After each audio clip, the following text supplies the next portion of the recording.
As we take a look at the beginning of the extension labeled 5.2 Graphing Proportional Relationships, they're asking us to graph the table of XY values shown in the illustration here. Now that really shouldn't be a big deal to us because this is just graphing on the coordinate plane. So the first one there, 3, 2, from the origin, we're going to go right 3 and up 2 and place a dot. The second one in the table, 6, 4, from the origin, I'll go right 6 and up 4 and put a dot. The third one is 9, 6. From the origin, I'll go right 9 and up 6 and put a dot. And for the last set of values, 12, 8, I'm going to go from the origin, 12 right and 8 up and put a dot. And then I'll connect my points. Now that's not a big deal. What they really want you to catch here is the graph itself, because there's some features of a proportional relationship when graphed that are always true. So the two things you really need to note here is that this is the graph of a line. Any proportional relationship is going to be the graph of a line. So if you get some other shape when you graph here, a U, a T, an X, a circle, a square, anything else, you're not talking about a proportional relationship.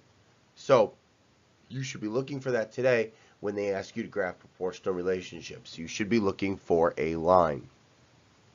The other thing you want to look at then is where that line travels through.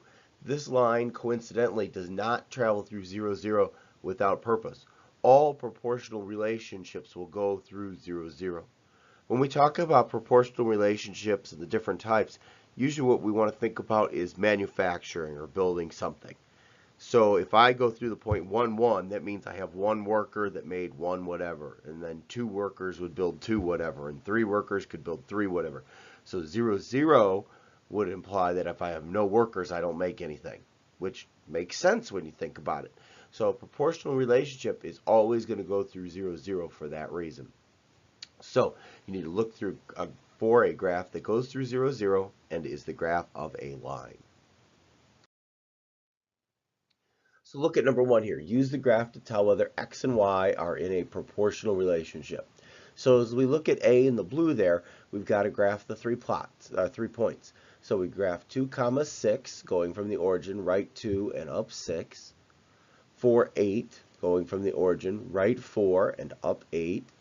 And then 6, 10, from the origin, moving right 6 and up 10. So do we have those two features? Well, yes, we very clearly have a line. That's not a problem. But notice this is not the graph of a line that goes through 0, 0. So the answer here is no. This is not a proportional relationship.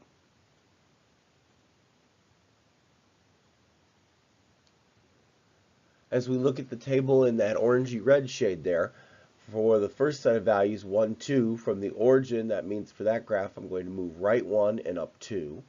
For the second set of values, 2, 4, I'm going to move right 2 and up 4 and place a dot.